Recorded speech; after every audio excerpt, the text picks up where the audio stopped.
அன்பான நண்பர்களே, உலகத்தில் நம்ம அதிகாரத்தை பார்த்துருக்கோம். ராஜாவின் அதிகாரம், அதிபதிகளின் அதிகாரம், பிரசிடென்ட், டீச்சர், டாக்டர், ஜட்ஜி, இந்த மாதிரி பல அதிகாரங்களை பார்க்குறோம். இந்த அதிகாரங்கள் சில பேர் நல்லதுக்கு யூஸ் பண்ணுறாங்க, சிலது கெட்டதுக்கு யூஸ் பண்ணுறாங்க. இந்த அதிகாரத்தை கொண்டு சில பேர் பழி வாங்குறாங்க, அழிக்கிறாங்க, கொல்றாங்க. நிறைய நடக்குது இந்த உலகத்தில். ஆனால் இயேசு கிறிஸ்து யார்? அந்த இயேசு கிறிஸ்து என்ன அதிகாரத்தோடு வந்தார்? எப்படி அவர் அதிசயங்களை செஞ்சார்? அதெல்லாம் நம்ம பார்க்கணும். அதிசயம்னா, ஒரு கார் ஆக்சிடென்ட்ல ஒருத்தர் போயிட்டு எழுந்து நடந்து வர்றாரு, அப்புறம் ஆக்சிடென்ட், அது ஒரு அதிசயம்.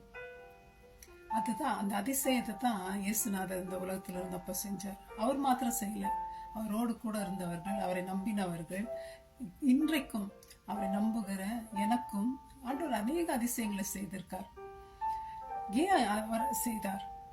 அவர் மரியாள் என்ற கன்னி வயிற்றில பிறந்தார். மலைகளிலே பிரசங்கம் செய்தார். கெத்செமனே தோட்டத்திலே ஜெபித்தார்.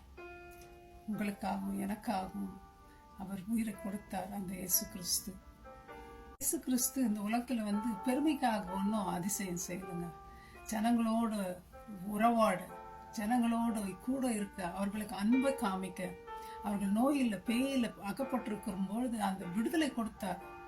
நிம்மதி இல்லாத மக்களுக்கு நிம்மதியை கொடுத்தார். கண் பார்வை அற்றவர்களை கண்ணை திறந்து கொடுத்தார் பார்க்கும்படி.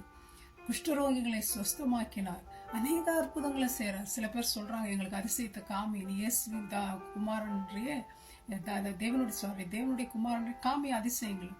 அந்த நேரத்தில் ஆண்டவர் செய்யல, பெருமையா செஞ்சிருக்கலாம். ஆண்டவர் அதுக்காக வரல, மக்களுக்கு உதவி செல்ல, மக்களோடு இருக்க, மக்களை காப்பாற்ற வந்தார். அவர் அதிசயங்கள்லாம் சயின்ஸ் மூலமா நிரூபிக்க முடியாது. இப்படி நடக்கிற அதிசயம் இயேசு கிறிஸ்துவினார்.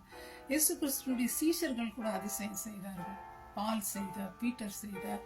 அதே அற்புதம் செய்தவர்கள் அடிக்கப்பட்டார்கள், சித்திரவதை செய்யப்பட்டார்கள், சிறையில் அடிக்கப்பட்டார்கள், இறந்தார்கள் இயேசுக்காக. ஆகவே அதிசயம் செஞ்சா ஆண்டவர் எல்லாத்துலேயும் அதிசயம் செய்வாருன்னு இல்லை, ஆண்டவருடைய சித்தம் நிறைவேறும். ஆகவே நம்ம அதிசயம் ஏன் இந்த நாளில் கிடைக்கிறது இல்லை? இயேசு கிறிஸ்து சொல்றாரு, அதிசயம் செய்யும் போது நான் பிதாவில் நிலைத்திருக்கிறேன், பிதா என்னில் இருக்கிறார். அப்போ நமக்கு அதிசயம் வேணுமா? நாம் யாரில் இருக்கணும்? இயேசுவில் இருக்கணும். அவர் மேல நம்பிக்கை வைக்கணும். அந்த நம்பிக்கை இல்லைன்னா ஒண்ணுமே நடக்காதுங்க. ஸோ நம்ம அதிசயம் நமக்கு வேணும், யார்கிட்டையும் போக தேவையில்லை, நம்ம ஏசப்பாவில் நிலைத்திருக்கணும். அவர்கிட்ட கேட்டா கண்டிப்பா அதிசயம் நடக்கும். எனக்கு அநேக அதிசயங்களை தேவன் செய்திருக்கிறார். ஆகவே அதனால தான் நான் அவரை பற்றி சொல்றேன். உங்களுக்கு அதிசயம் வேணும்னா நம்புங்க, நம்பி பாருங்க, இயேசுவில் நன்மை பெறுவீங்க, அதிசயத்தை காணுவீங்க. May God bless you, my friends. Thank you. Bye bye.